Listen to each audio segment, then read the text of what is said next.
Welcome, everyone. Good morning, good afternoon, good evening, wherever you are watching us from. Welcome to yet another important session where we'll be discussing plastic pellet pollution and negotiations to develop an international legally binding plastics treaty. As you're all aware, Intergovernmental Negotiating Committee will be meeting for the third round of deliberations to hammer out the details of the plastic treaty to end plastic pollution this month in Nairobi, Kenya. Pellet or NADUs are small pieces of plastics that are building blocks for most plastic products, also called feedstocks. They are so tiny that they can easily leak into the environment, either where they are being manufactured as virgin plastics or in recycling plants, making them an environmental nightmare. In 2021, a Singaporean, just to be sure that everyone is on board.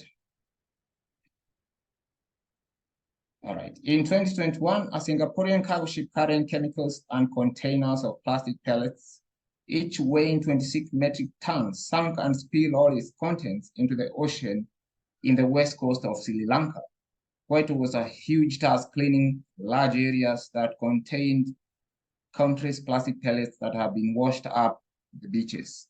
A lot more could never be recovered owing to their size. Pellet pollution is happening all over every minute. According to a report by Oracle environmental experts by FIDRA, titled Mapping the Global Plastic Pellet Supply Chain, between 2.2 million to 22.4 million, 22.4 trillion plastic pellets are released to the environment across the world annually, with Europe and Asia Pacific regions leading. The report further states that from 2021 to 2030, 4.5 million metric tons of pellets will be released to the natural environment. This just explains how risky plastic pellets are, and this just explains how risky plastic pellets are should they get into the environment, and the need to have laws to regulate production, handling, transportation, and recycling of plastic pellets. And we have the opportunity with the Global Plastics Treaty. My name is James Okibia, an environmental activist and photojournalist based in Kenya, and it gives me much pleasure to be chairing this meeting, especially at this critical moment where the world, now very aware about the impacts of plastic pollution, is converging in Nairobi to develop a plastics treaty. To put issues into perspectives, we are joined by Heather McFarlane, who is the Senior Project Manager of FIDRA. Heather has been working for science and environmental NGOs for over 15 years and now works at FIDRA, an environmental charity working with civil society, governments, and industry to deliver solutions to chemical and plastic pollution. We're also joined by Tanya Cox, Senior Technical Specialist at Fauna and Flora. Tanya first joined Fauna and Flora in 2012 to help develop Fauna and Flora's program of work addressing the extent and impact of marine plastic pollution with the goal of developing pragmatic solutions and upstream interventions. We are joined also by Amy Youngman, Legal and Policy Specialist at EIA, Environmental Investigation Agency. Amy is a California-barred international environmental attorney based in the Netherlands who joined the Environmental Investigation Agency as a legal and policy specialist. Amy has prior experience in other areas of international environmental policy, climate change litigation, and ocean conservation, but her current role focuses on the Global Plastics Treaty with complementary plastic policy work at the IMO, Basel Convention, and the European Union. We're also joined by Daniela Duran from CIEL. Daniela is a senior legal campaigner at the Center for International Environmental Law, CIEL. Her work centers on the negotiations for plastics treaty with a specific focus on the provisions at the upstream portion of the plastics life cycle, including feedstock extraction, petrochemical production, and its related toxic impacts. With several years of experience in plastic policy at the national, regional, and global levels, Daniela specializes in laws and policies designed to address the full life cycle of plastics with a focus on curbing plastic production. Now straight to our discussion. And I hope I have introduced everyone appropriately. And I'll now welcome Heather McFarlane from FIDRA to tell us more about plastics, pellets, and why they should be in the plastics treaty. Welcome, Heather.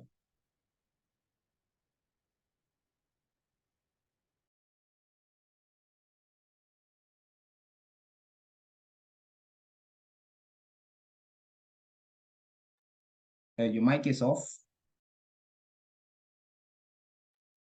Hiya, sorry.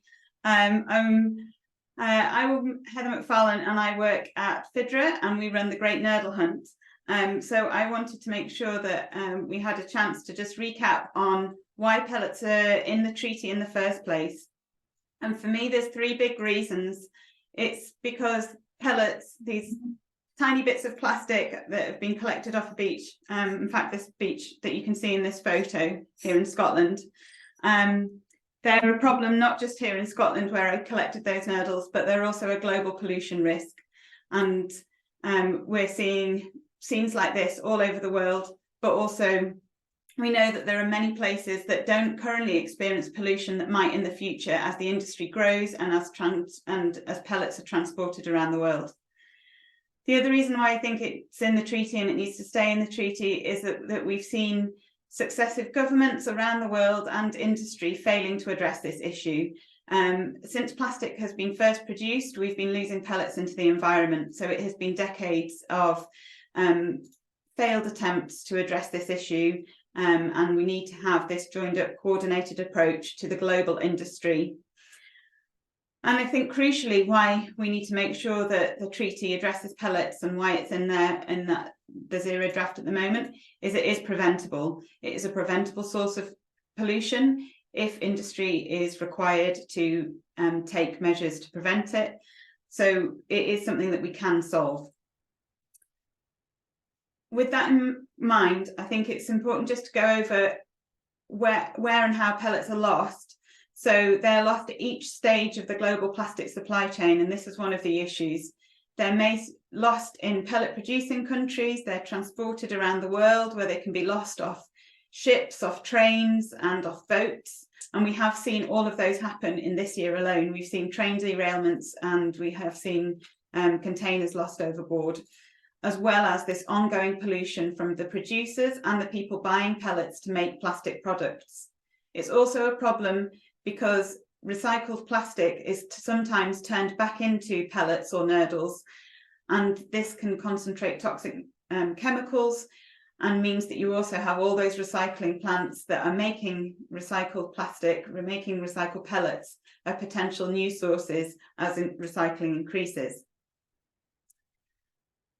So, as James mentioned, Oracle environmental experts did a report into this, and they found that over 2 trillion plastic pellets are being lost into the environment each year, and that is the lower estimate. It could be as much as 22.4 trillion, and this is going to increase if plastic production increases or recycling increases. So it's a growing issue. And what does that look like? Well, through the Great Nurdle Hunt, volunteers have been looking all over the world for plastic pellets, and you can see that particularly in coastal areas, pellets have been washing up on beaches around the world for over 10 years since we've been running this, but the pellet pollution problem predates this work. But over 7,000 hunts have taken place, and we are finding that the majority of those hunts, volunteers go out for sometimes just for 10 minutes, sometimes for longer, but most of the time they will find some nurdles. So it really is a widespread pollution problem. But as I mentioned, it's not just a problem for the places that already have pollution. We know that 144 countries around the world are involved in the plastics industry in the form of pellets they're either buying or selling. But even these countries that you can see here in red that don't are at risk from these trade routes in red. So that really means this is a global issue. So even places that maybe didn't have a nurdle find yet, you might find one in the future. If a ship goes down, if there's a train derailment, if there's a lorry passing through your country. So there isn't anywhere that I could see where I felt confident that you wouldn't be impacted by nurdles at some point. But I did say it was preventable. So the good news is this can be stopped. And this is what we need the treaty to really focus on. And that involves all of these. It's not a case of we can just do one of them. We do need some limits on production. We need legislation to contain pellets, to make sure that pellet prevention, pellet loss prevention is in place. We need to make sure that at sea pellets are covered, reducing plastic use and demand. And while we do want to see an increase in recycling, we need to make sure that has pellet control measures in, and that plastic is not already laced with harmful chemicals in the first place. So there's a number of different things. And then on top of preventing it, we need to make sure that we also have protocols in place for when losses do occur, and protocols for both the cleanup, the remediation, and for the compensation that is due to wildlife and communities. So with that, I wanted to just say thanks for this useful opportunity to talk with you all today, and I look forward to hearing more from the other speakers about some of the other important aspects of pellet pollution. Oh, thank you so much, Heather. One more question from you. Do you think we can ever be able to completely get rid of plastic pellets from the environment, especially because they are so tiny? Unfortunately, I don't think it will be possible to remove all the pellets that are already out there. I think this is why we have to focus efforts on prevention. But what we can sometimes do is where there is a big spill all at once, so an acute spill of pellets, say off a ship, there are things that can be done to try and clean some of that up if it's done quickly, and if authorities respond quickly. And for them to respond quickly, they do need to have set protocols in place and to be taking responsibility for this immediately. But that should only ever be a last resort. This isn't going to be a cleanup. A big cleanup effort isn't going to solve this problem. It has to be prevention in the first instance, with a few steps in place for what we hope will be far fewer incidents in the future. Thank you so much for that, Heather. I think it was well presented. And Tanya, coming to you on especially the treaty and getting it right to protect our communities and wildlife. How do you think the treaty will come in, or do you think the treaty and especially plastic pellets, how do you think we are going to address pellet pollution in the treaty?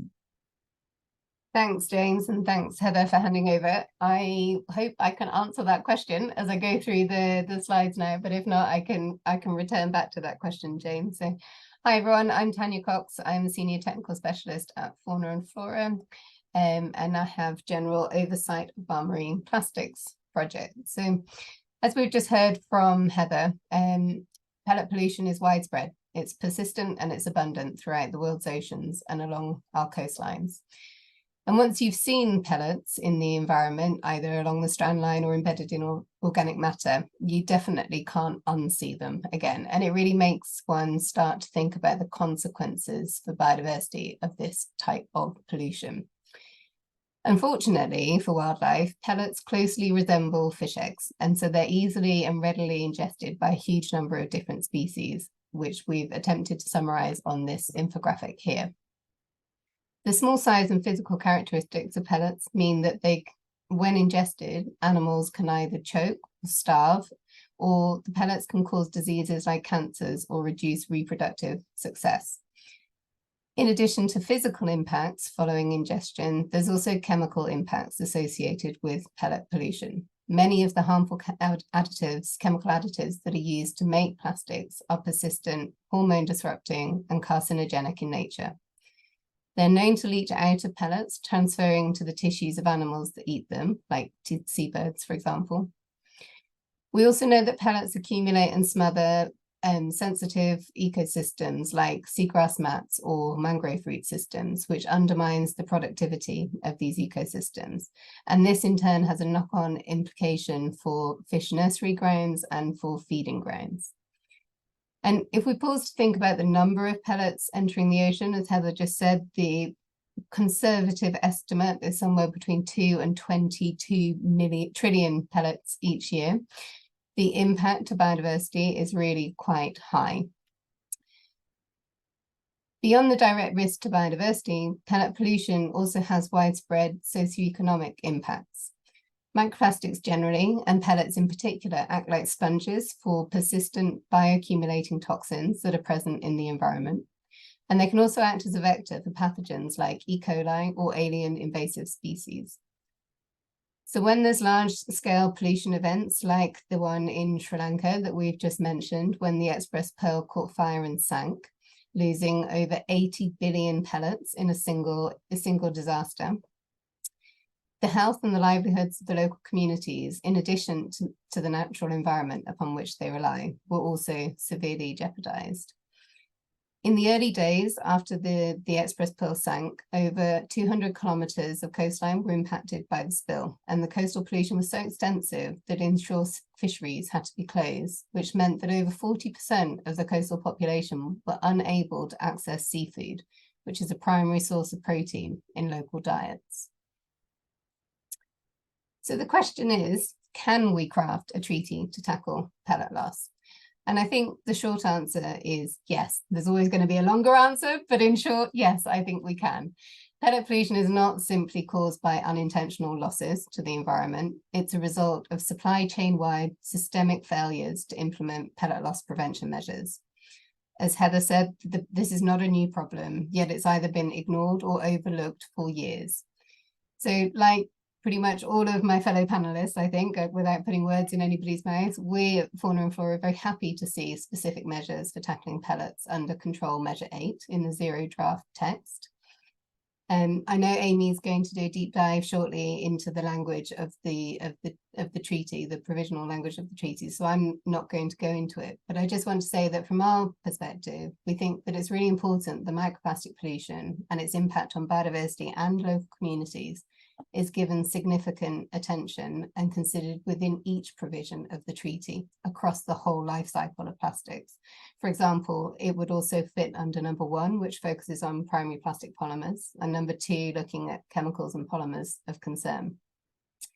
I think that it's only with this kind of holistic life cycle approach that we could actually craft a treaty that will lead to zero pellet loss. And a final thought from me is that any provisions to tackle pellet loss need to ensure consistency and compatibility with other policy fora. For example, Control Measure 8 in the zero draft specifically speaks to developments at the International Maritime Organization, or the IMO for short. This is particularly important because, like with the example of the Express Pearl, approximately 20% of marine plastic pollution is estimated to come from sea-based sources. In fact, we think that from just 8 known shipping disasters, at least 1 trillion pellets have entered the ocean. And right now, there's effort underway at the IMO, partly driven by recent shipping disasters, to classify pellets as hazardous substances, which would trigger improvements in the way that pellets are packaged and transported at sea. Standardized disaster response protocols to reduce the impact when accidents do happen, to contain spilt pellets and clean them up as sensitively and as quickly as possible, are also being developed to minimize impact of future disasters. And crucially, classification could lead to the inclusion of pellets in something called the IMDG code, the International Maritime Dangerous Goods Code. And this could lead to equitable access for remedial funding to aid cleanup and restore damaged ecosystems and habitats around the world.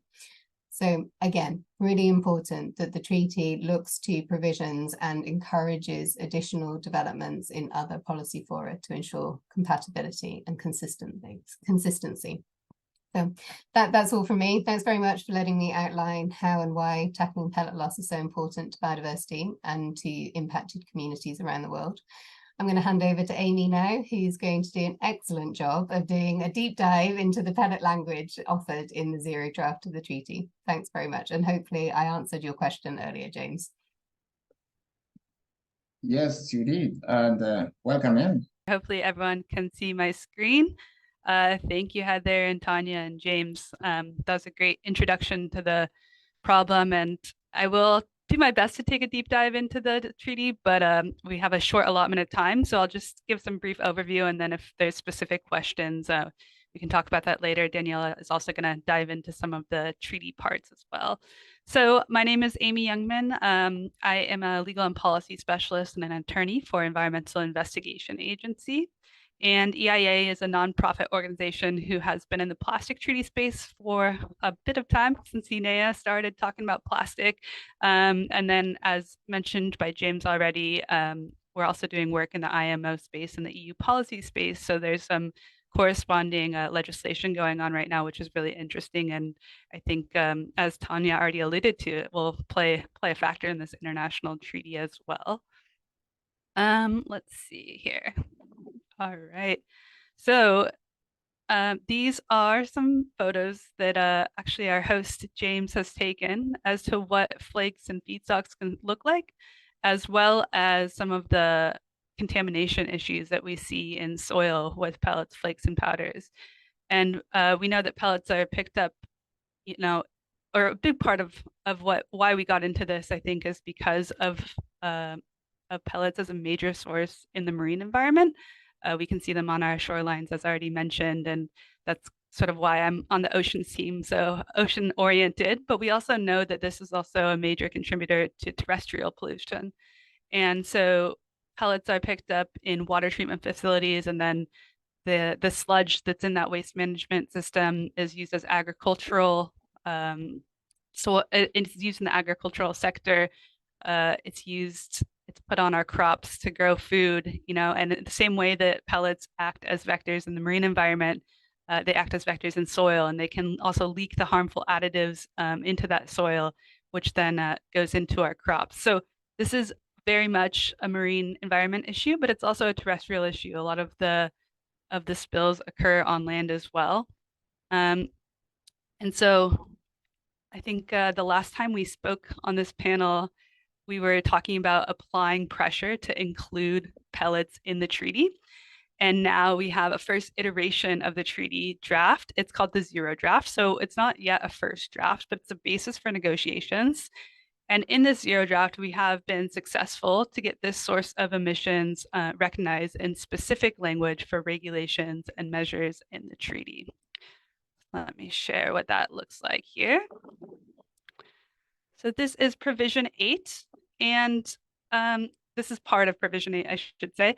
So we can see that this is related to microplastics in the environment in section 1, but then we have our own dedicated provision in provision 2, 8.2, and this is dedicated to pellets as a source. So my initial reaction, I agree with Tanya. This is not just about kind of spillage, but it's about regulating across the entire supply chain. I would say, though, that this is a great starting point. Overall initial reactions, I'm very happy. Part of the reason that I'm really happy is because of this language, each party shall prevent and eliminate. So the word shall is the strongest legally binding obligation that you can get. And so if we were to retain this language, this would be a requisite for all parties to then take the necessary steps to eliminate, which is also a very strong word, prevent and eliminate, but eliminate being a mandatory measure as well. And so each party would need to take those mandatory steps to eliminate emissions. Another very happy, or that wasn't perfect English, but another a good clause in here is that we see it's across the entire supply chain. So we see the inclusion of production, storage, handling, and transport.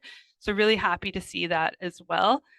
We know that in order to regulate this problem effectively, we need to have guidance and handling measures. We need to have transport measures, which Tanya alluded to, is some work happening in the IMO as well. So it's great that this measure is considering the entire supply chain. It's great to see pellets, flakes, and powder. This is something that might come up in EU policy, but we're happy to see that language as well. We will likely need a strong definition for that, but that's something that can be agreed upon later. And then I didn't include it because there was too much text to include in this slide, but there's also a requirement to report through national plans on the measures in this provision, in provision 8. So there will need to be a report from each party on how they're achieving this overarching legally binding obligation. That's really positive. They need to put it in their national plan. Another positive thing is that we see at its first session, the Conference of the Parties can adopt guidelines on how to prevent these emissions. So we can rely on best practices and best technologies as a minimum standard to ensure regulation across the supply chain, as we see in the text, on storage, on handling, on transportation. We need to make sure, though, that these these adopted guidances are legally binding as well as sort of a minimum standard, and that the COP can then update them as we learn from our successes or learn from our mistakes and kind of strengthen over time. So that's one piece that's missing at the moment. Another missing piece that Heather alluded to, and I agree with, is that when spills do occur, what are we going to do for funding for communities and biodiversity affected? We have seen from the Express Pearl, and Sri Lanka has expressed some grievance because insurance money runs out, and then the states that are affected have to pick up the bill. So is there a way to ensure that the treaty facilitates that funding as opposed to producers causing the harm? And there's some questions around that too, because a big part of this treaty is, one, what is it going to regulate? But two, who's going to pay for it? So that's going to be a contested part of this next INC 3 negotiations. Also, the language, coming back to 8.2, we're looking at, we have the question about the IMO and other international organizations. And I think Tanya did a great job of introducing, the IMO is considering measures to reduce pellet loss from transport at sea, including the labeling, packaging, and stowage requirements. However, I will mention that this is one piece of the supply chain. And so most pellets are spilled in the terrestrial environment. We want to make sure that there's a way for the treaty to adopt guidance and guidelines across the entire supply chain. So while the IMO might be the preferred instrument on shipping, we still want to make sure that this treaty can tackle other spaces that don't have that advancing legislation.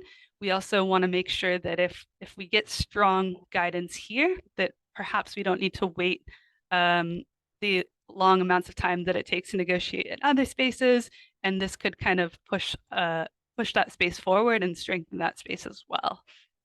One other critical piece is coming back to kind of what Tanya alluded to, what Heather alluded to already, is this issue is exacerbated by the exponential overproduction of primary plastics, meaning that as we continue to produce and overproduce plastic, this issue of spilling primary feedstocks will continue to worsen. And even if we keep the best practices in place and get all of the guidelines, if we continue to overproduce plastic, we just can't keep up with the amount of waste and spillage that occurs throughout the entire treaty, not just on pellets, but throughout the entire treaty. So this measure in 8 needs to be taken in conjunction with overall production reduction goals. As it stands, there's simply too much plastic being produced every year to kind of waste manage our way out of this crisis, or best practice our way out of this crisis. And so this exacerbates leakage and undermines the economics of environmentally sound management and of circularity. We need to stop the overproduction. We need to eliminate the toxic chemicals and additives going into pellets. We got to ban the polymers of concern in all feedstock shapes and sizes. And then we need to implement best practices, of course, and some agreed upon international minimum standards of handling practices, including third-party auditing, and then standardized monitor and reporting across the entire supply chain. And then the last piece that I would just want to leave is that we need to also have competent authorities to make sure that this is being implemented effectively and operators are ensuring compliance and that there's some third party that's monitoring organizations. And for that, I think that's a lead up perhaps to what Daniela will talk about. So I won't talk about it too much, but I want to thank you for having me, and I look forward to having more of a discussion. Thank you. Thank you so much for that presentation. And indeed, we do need to stop our production of plastic or even pellets. And now to Daniela. And how do you think the treaty can be strengthened to end pellet pollution? Thank you, James. And I'm going to share my screen now, and hopefully you can all see it. Well, okay, thank you. Thank you very much. And thank you to my colleagues, Tanya, Amy, Heather, and James for the very useful presentations that came before me. My name is Daniela Duran. I work as a senior legal campaigner at the Center for International Environmental Law. And as EIA, we from CL have also been working on the treaty for several years now. And now we're very happy to see that this is becoming more tangible as time advances. So we are now in a very critical moment of the negotiations. We have a variety of options in the menu in the zero draft. And as my colleague Andres del Castillo used to say, the zero draft has all of our dreams and all of our nightmares there. So we are in a point in which, like this Mimi that it's there, we have to choose between a treaty that has the effective measures to tackle this problem, that are legally binding obligations, that include production limits and that reduce the size of our problem through production reduction, or a treaty that is not so effective because it relies on voluntary measures that actually don't control plastic production. So we are in a very pivotal moment at this point. And I just want to reinforce the message that both Heather, Amy, and James and Tanya gave on the importance of reducing plastic production. So as Heather mentioned, we now have a problem that it's too big for us to manage. Over 2 trillion pellets are released into the environment globally every year, as Heather just mentioned, which is an exorbitant number. And for production will triple from here to 2050. So we will probably triple the amount of pellets into the environment, increasing the risk of spillovers and pellet pollution. So although it won't be enough to tackle pellet spillovers, the first step is to reduce the size of the problem to make it actually be manageable and to reduce the risk and prevent pellet loss, and also to enable effective provisions in the rest of the life cycle to tackle this problem. And as Gabriel Garcia Marquez, who is a Colombian author, says, we are in a critical moment. And in critical moments in life, the stakes rise like waves in the midst of a storm. This is the critical moment where we need to raise stakes and actually to take the needed steps to enable an effective solution to pellet pollution that starts with reducing plastic production. And I just want to clarify a bit and to put some ideas on this. So right now we have provisions on Part 1 to limit and reduce the production of primary plastic polymers. And it's important to say that all pellets are plastic polymers, not always primary. As Amy just said, they can be secondary and they contain toxic chemicals that come out of the recycling process, but not all primary plastic polymers are commercialized in the form of pellets. There are some polymers that are commercialized in the form of fibers, for instance, some types of polyamide and polypropylene, and others, for example, in the form of liquids. So the reduction of the production of primary plastic polymers will reduce the amount of both pellets and other forms in which polymers are commercialized in the market, and therefore will reduce the overall size of the problem to make it more manageable, yet there is a small portion of polymers that might have a risk of leakage and that are not commercialized in the form of pellets, so that might not be covered by the set of measures to prevent and eliminate pellet pollution. But it's very, very important to say that we do acknowledge the importance and the priority for the treaty to include provisions to prevent and eliminate pellet pollution and pellet spillovers. I don't want to repeat what my colleagues just said, but this is a global problem.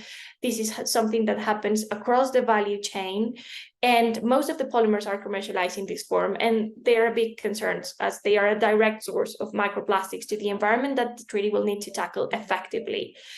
And just want to finish by sharing some remarks on what we see on the zero draft. We completely agree with what my colleague Amy just said in terms of the strongest point of the obligations that we have right now in the zero draft. And in order to complement that, I want to touch upon 3, maybe 4 key points in terms of how to enhance implementation and compliance in the zero draft to enable effective provisions to tackle this problem. So without being clear on what's required for parties in the obligations, what the parties and what the state members need to do, and without a compliance mechanism in place, we will end up with a future that looks like today, but only with a different name. And this is a sentence that I heard recently, and we cannot afford that scenario. We cannot afford a future that looks like today, but with a different name. We really need a different tomorrow. So 3 key elements to advance in the strengthening of this very important aspect of the zero draft.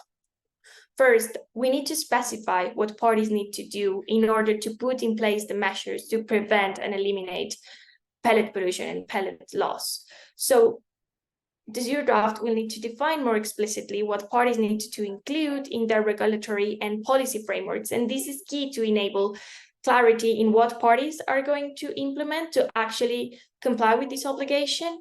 But it will also enable effective reporting on what those parties are doing to actually tackle this problem. And when specifying what's required from parties, it is going to be of absolutely importance, at least 3 points. The first one is coherence with the efforts in classifying pellets as a hazardous substance, as both Amy and Tanya already mentioned, and coherence and complementarity with the efforts on that angle.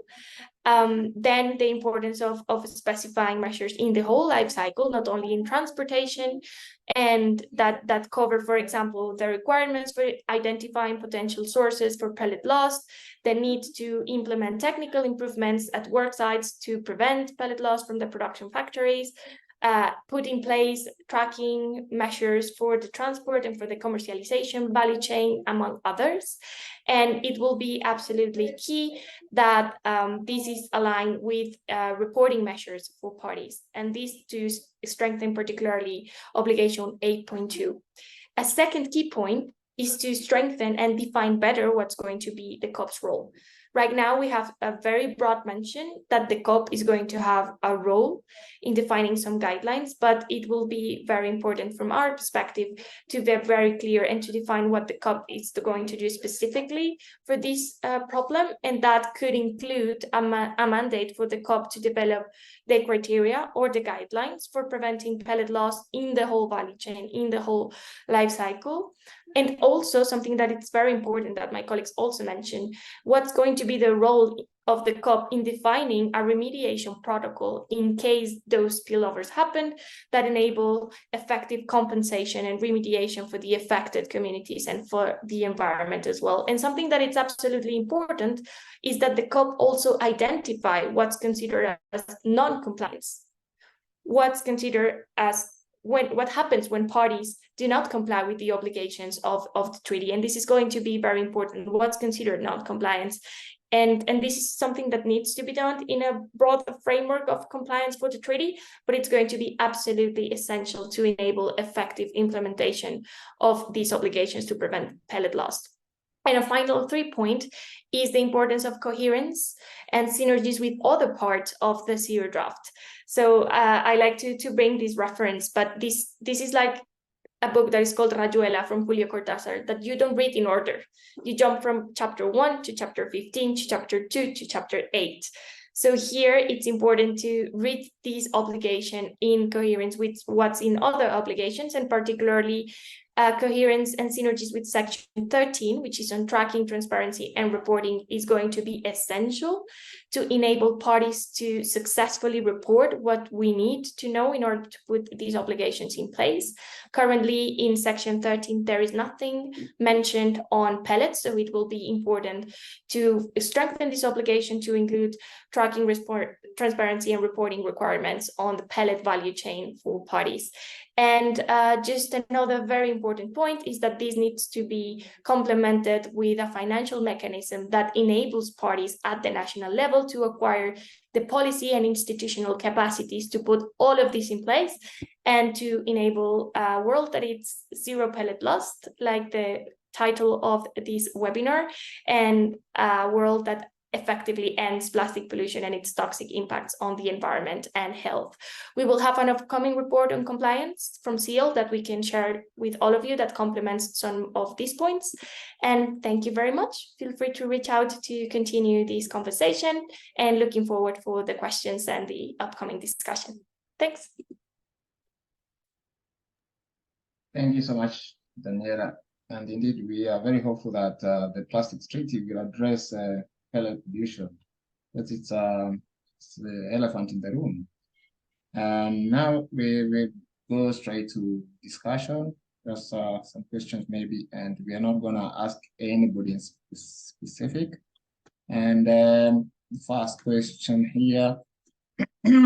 Why do plastic pellets need to be in the treaty? Why is it important to add them to address pellets in the international treaty? Somebody can take that up. Yeah, I can go. I think the speakers have made it really clear that what some of the reasons why we need to address pellets in the treaty, it's their impacts on people.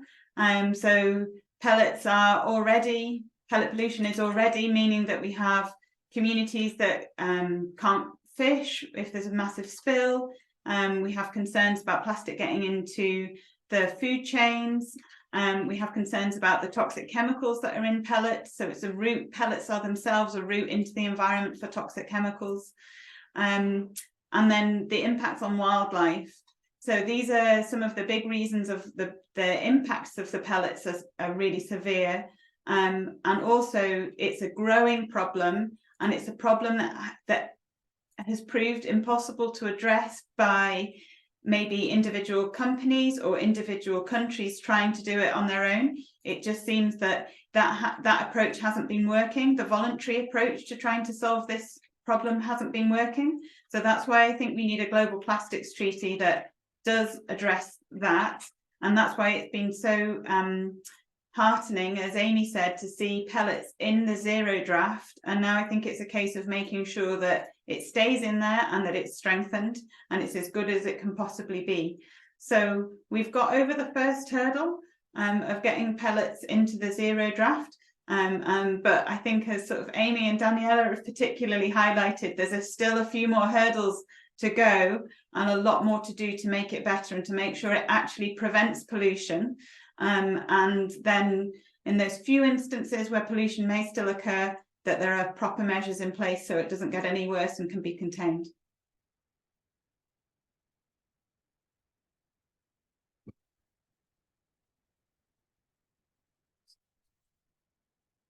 I can see Tanya's got her hand up. You go, Tanya. Yeah, I think that was a great answer. I just wanted to add that we should also keep front and center in our mind that these are global supply chains. These are global companies and global supply chains. The burden cannot be on any one country or any one region to tackle this. If any measures introduced in a single country or a single region, yes, they would have benefits locally, but it would not solve the problem as a whole. There needs to be a combined cooperative effort across the globe to solve this. As you showed, Heather, in your image in your presentation, there are countries that are at risk when they don't necessarily produce, handle, manufacture plastics or recycle plastic material into products. They're at risk because of trade routes. So the whole of the supply chain and taking that global approach is so important to solve this problem. Thank you. Somebody else wants to have another take, or I can just jump into. I would like to just add Go that ahead, go ahead. also, like, I think that the benefit of having global minimum standards is that we can tackle this issue in a meaningful way, in a comprehensive way, because although it's a massive source of pollution, it can be drastically reduced with rather straightforward solutions. And so just the ability to have a standardized solution adds on to what has already been mentioned by Heather and Tanya, which I completely agree with. Thanks. Thank you. Thank you, Amy. Why do you think recycling will exacerbate plastic pollution? I thought recycling, since we are singing recycling, we want recycling to be increased so about to be able to address the issues of plastic pollution. Why do we, is there a worry that recycling will exacerbate pellet pollution?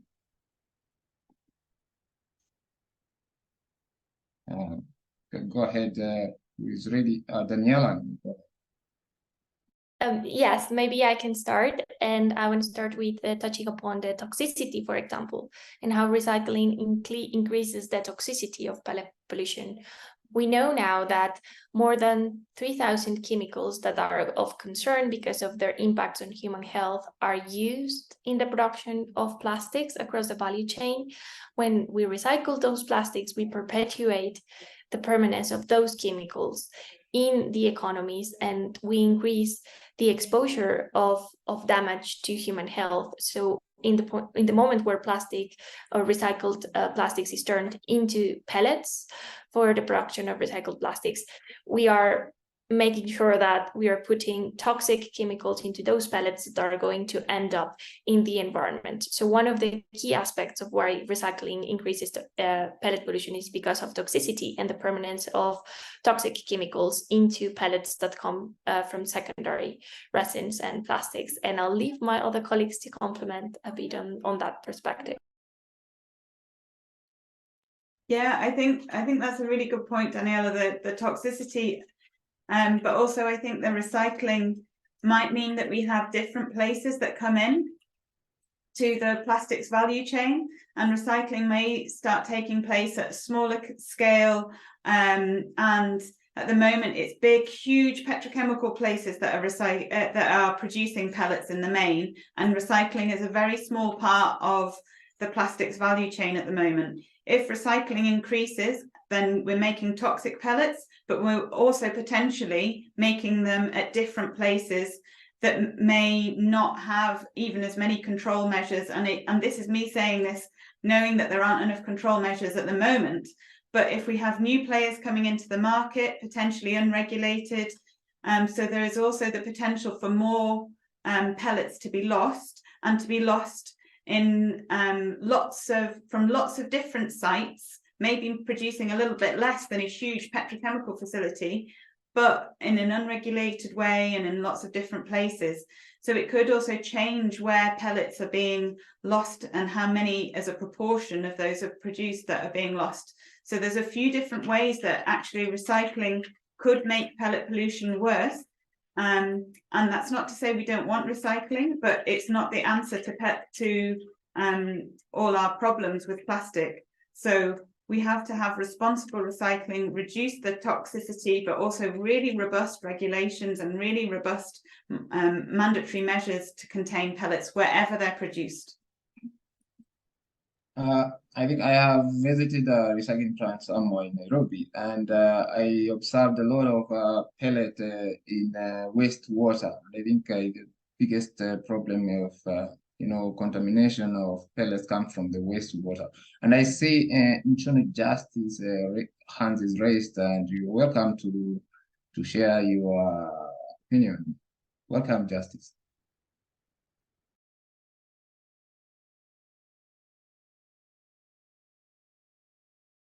Seems not to hear me, so Amy, you can go ahead. Yeah. You there? Yes, I'm there. Hi, are you getting me? I'm getting you. Welcome. Oh, okay. Thank you so much for this fascinating presentation this afternoon about pellets, plastic pellets. I just want to find out from the presenters, how do we factor in the plastic pellets in the impending treaty?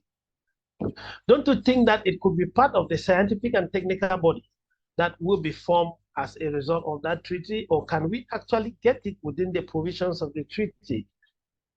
Thank you. That's just my concern. Thank you so much for your question, Justice. And Amy, you wanna take that? Yeah, absolutely.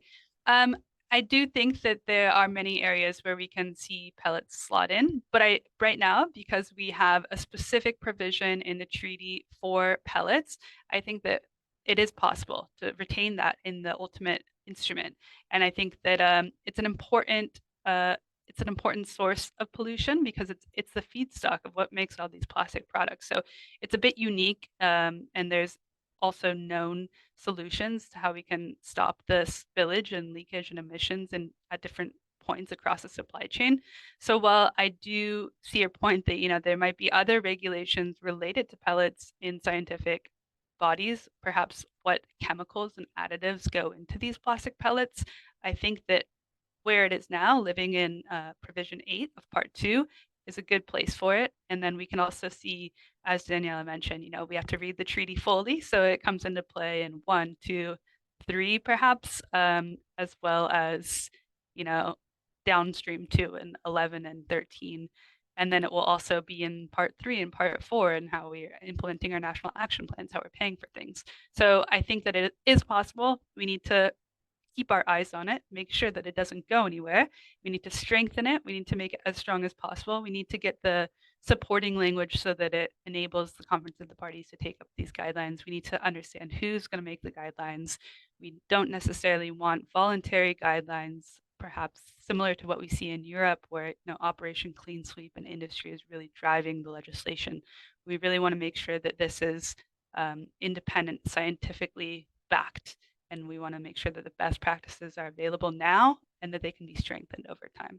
So those are my views on how we can keep it in the treaty. Tanya, you can go ahead.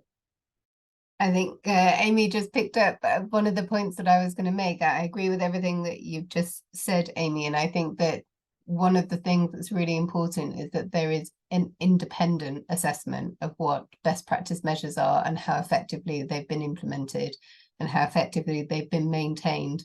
And to the point about the scientific panel, there will also be a requirement to monitor the effectiveness of pellet loss prevention measures, and that sort of monitoring or verification of that implementation and maintenance be provided independently by third parties. So I think that there is also a place for this within the science panel, but agree with everything Amy said. I think for me, one of the biggest challenges that we've faced over the years trying to address this problem is not only lack of transparency in what is produced where and how it moves through the supply chains, there's also a complete lack of disclosure. So speaking to Article 13, transparency and tracking, I would really also love to see language in there about disclosure so that there is much better clarity on how pellet loss has been prevented, how it's been maintained, and how it's being monitored for effectiveness and how effective those pellet loss prevention measures actually are. Amy? Yeah, sorry to come back to this point, but I wanted to say I have one burning thought about recycling that would just make me think about if I didn't mention it.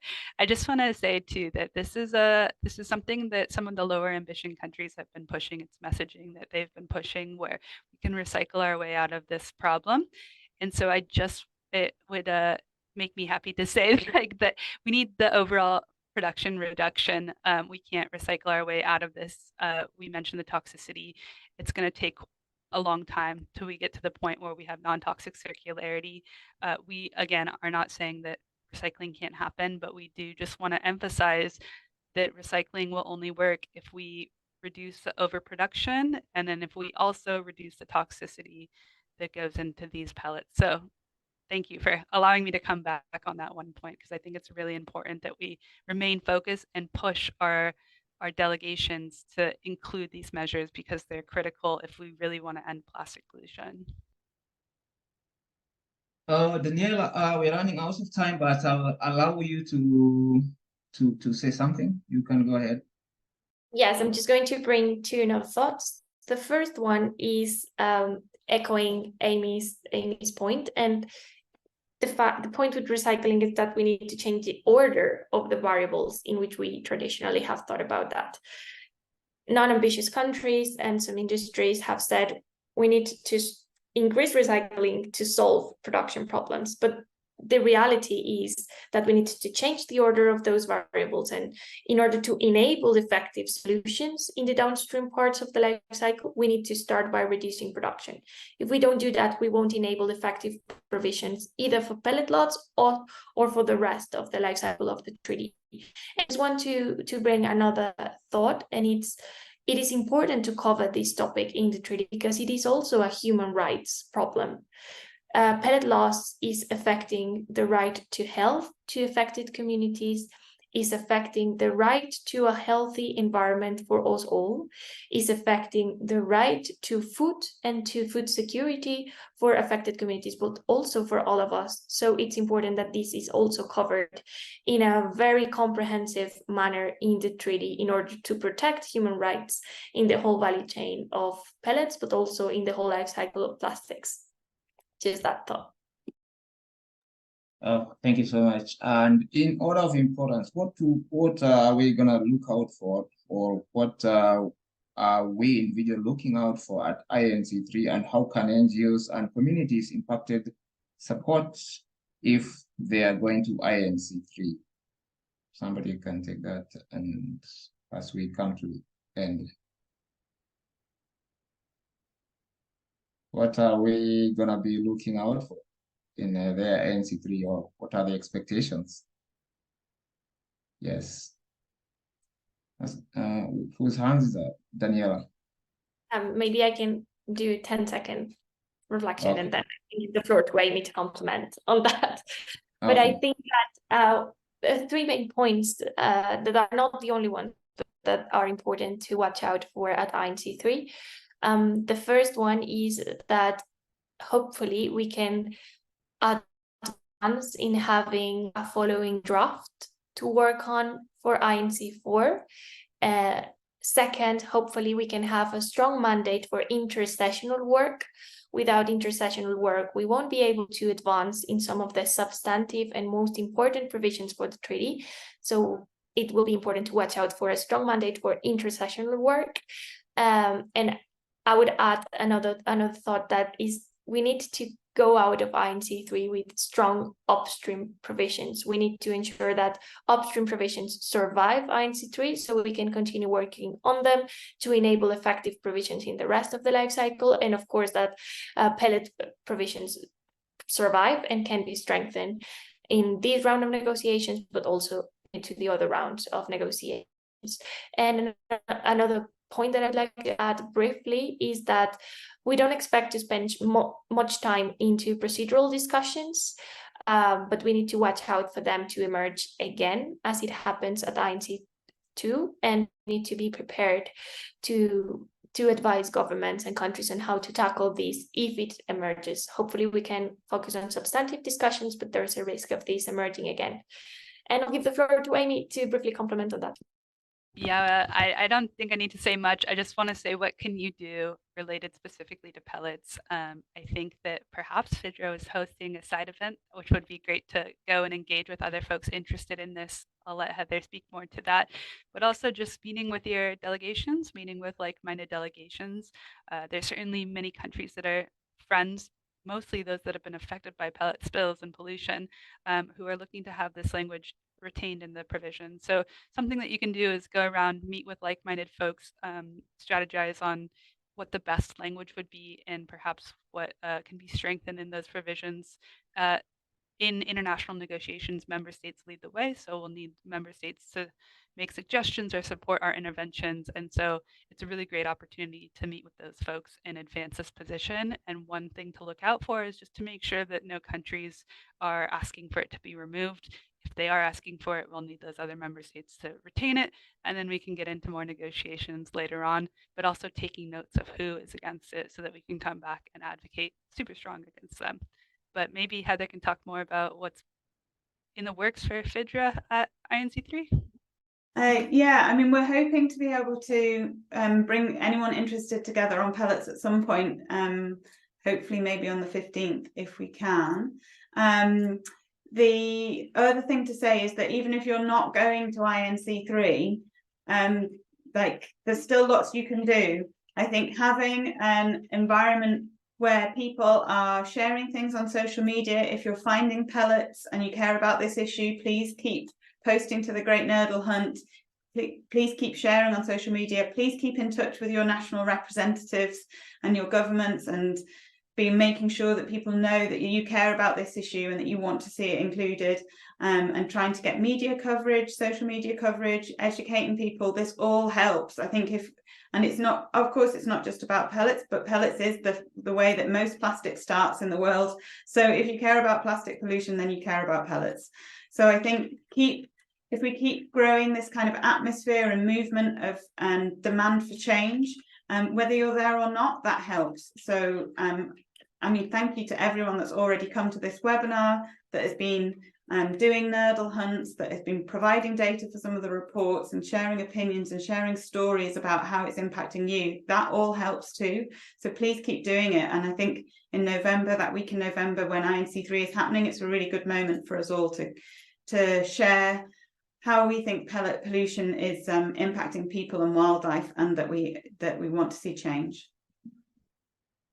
Thank you so much, Tanya. You know, we are out of our time. Maybe we can just give you 30 seconds, and then I come with closing remarks, and then we call it a day.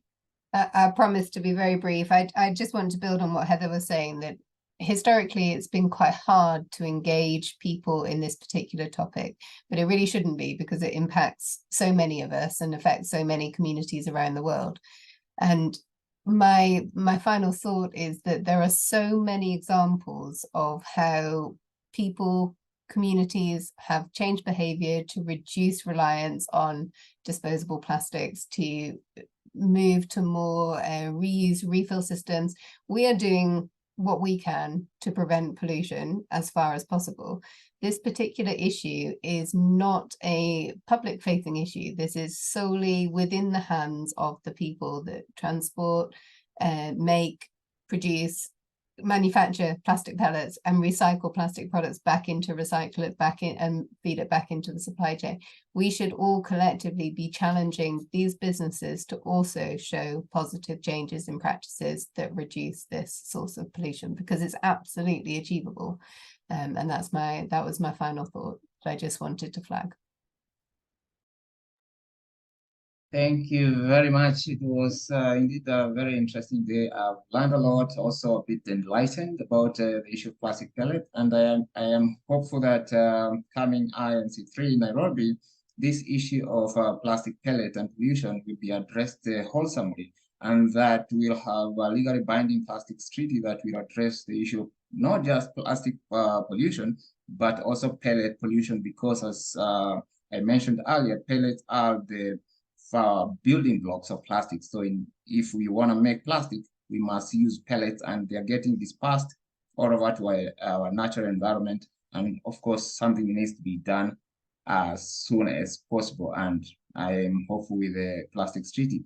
Thank you to Heather, Tanya, Amy, and Daniela, and also thank to somebody who was behind the scene, Jamie, for just being behind the scene. It has been a wonderful day to meet you in Nairobi in this November, I think from 11 around there, and it'll be very nice. Thank you so much, everyone. And as we say from where I come from, kwaheri or goodbye. Thank you.